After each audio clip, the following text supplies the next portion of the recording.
100% करणार। म्हणून अध्यक्ष महोदय, आज या ठिकाणी मोठ्या प्रमाणात आपला महाराष्ट्र पुढे चाललेला आहे।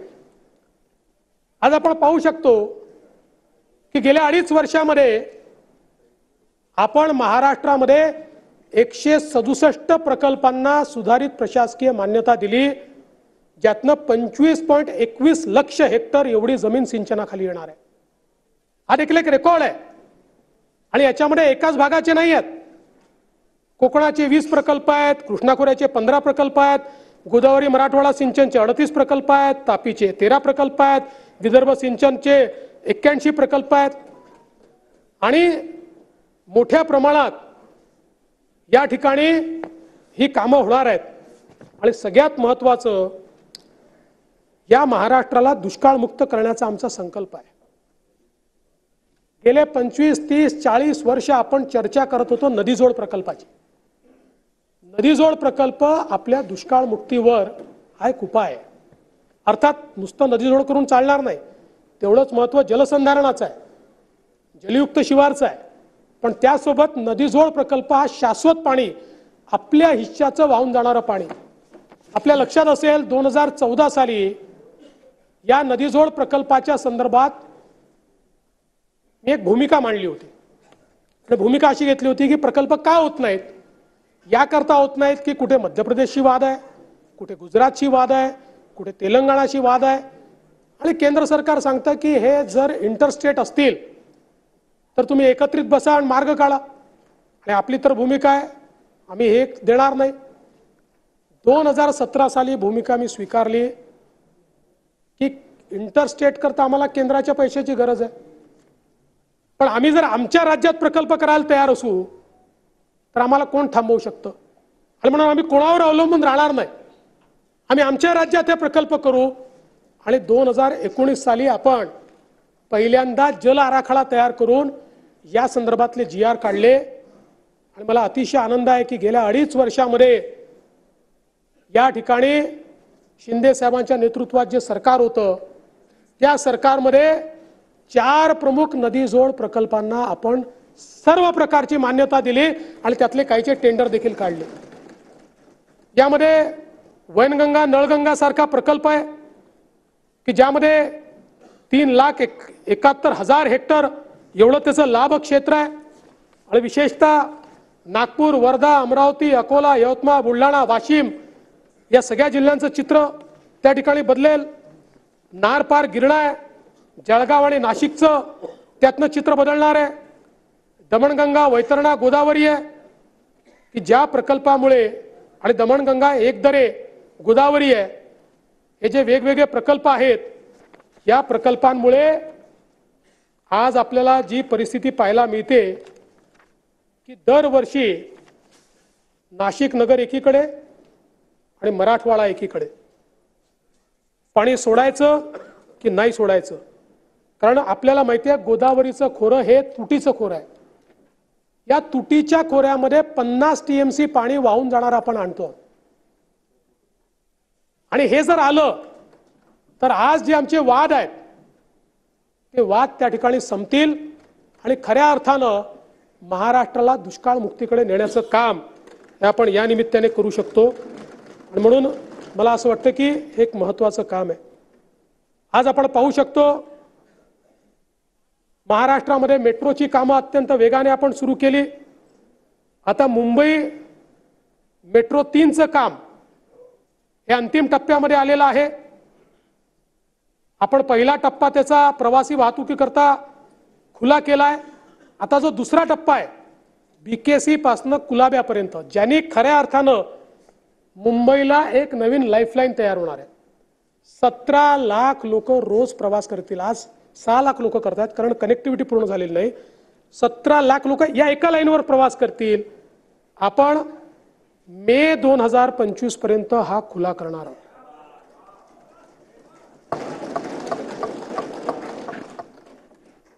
आणि या ठिकाणी जवळपास 374 किलोमीटरचं मेट्रोचं जाळं हे MMR रिजन मध्ये तयार करण्याचा निर्णय आपण घेतला। यापैकी 70 किलोमीटरचं काम आपलं कार्यान्वित झालं. आता 20 किलोमीटरचं अजून होईल आणि टप्प्याटप्प्यानं आप हाथ उठा रहे भिवंडी, चिंता मत करो. शिंदे साहब ने और मैंने तय किया है अभी बहुत तेजी से उधर ले जाएंगे, एकदम फास्ट.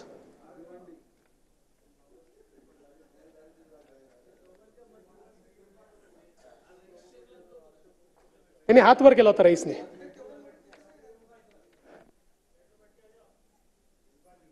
रईस भाईची ट्रेन ही आम्हाला जर भिवंडीतनं इकडे आणायची असती तर आम्ही त्यांना सांगितलं असतं की भायखळ्यात लढा, म्हणजे आमच्याकडनं नाही, पण त्यांची ट्रेन तिकडेच राहिली. पुणे मेट्रो असेल, नागपूर मेट्रो असेल, सगळ्या मेट्रोचं काम हे अत्यंत वेगाने या ठिकाणी चाललेलं आहे आणि याच्या व्यतिरिक्त काही कामं देखील आपण हातामध्ये घेतो. यासोबत मला सांगितलं पाहिजे की आपण मागच्या काळामध्ये मोठ्या प्रमाणात सौर ऊर्जेचं काम सुरू केलं.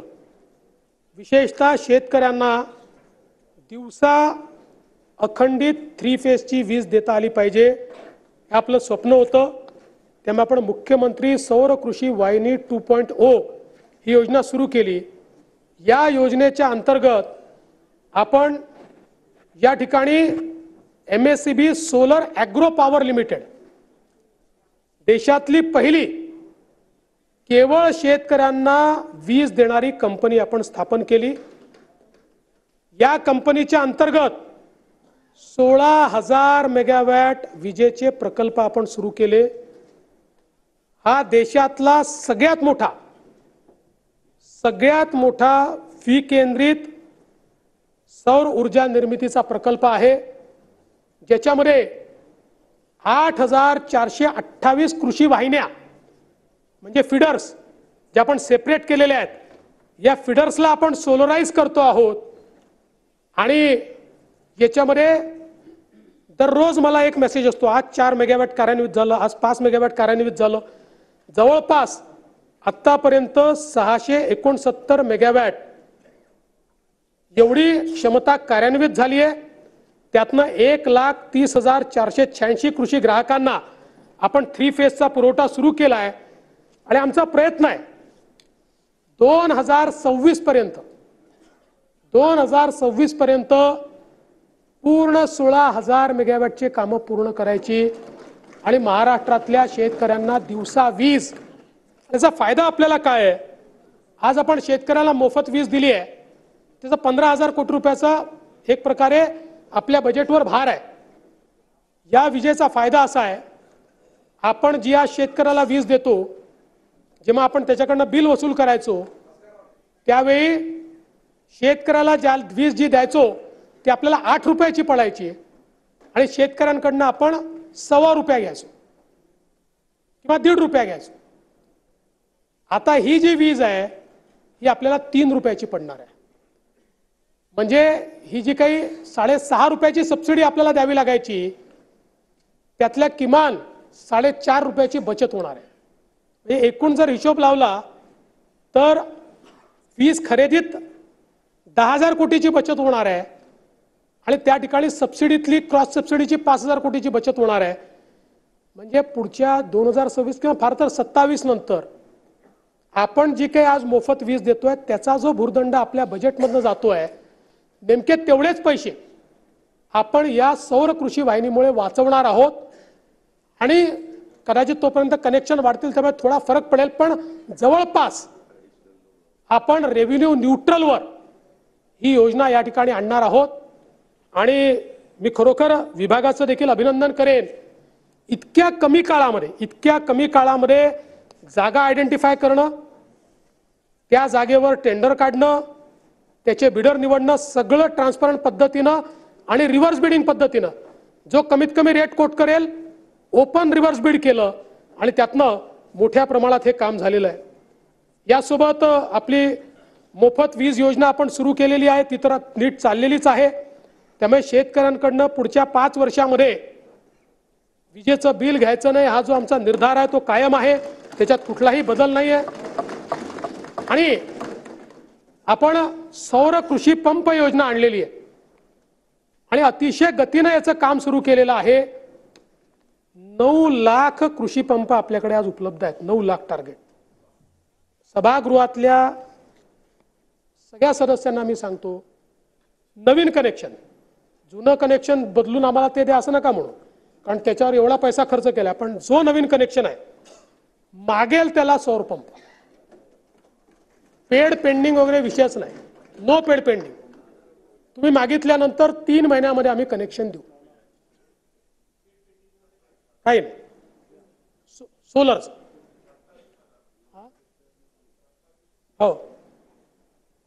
आणि याच्यामध्ये आज आपण जवळपास या ठिकाणी 2,36,186 पंपाचं त्या ठिकाणी फिटिंग देखील करून टाकलं.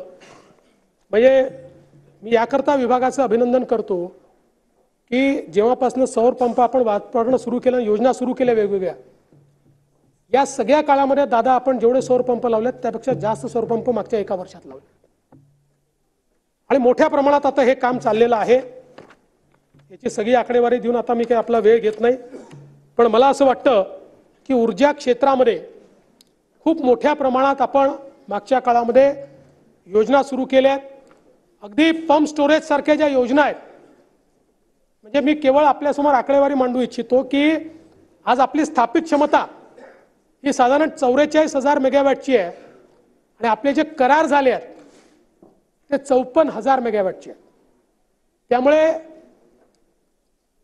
आपण साधारणपणे आपण जी ऊर्जा देतो या ऊर्जेमध्ये 16% अपारंपरिक आहे आणि 84% प्रदूषण करणारी पारंपरिक ऊर्जा आहे. 2030 साली हे जे प्रकल्प आपण हातात घेतले हे टप्प्याटप्प्याने पूर्ण होणार. 2030 साली महाराष्ट्रामध्ये 52% ऊर्जा ही अपारंपरिक स्रोतातली असेल, ग्रीन एनर्जी, आणि 48% ही पारंपरिक असेल.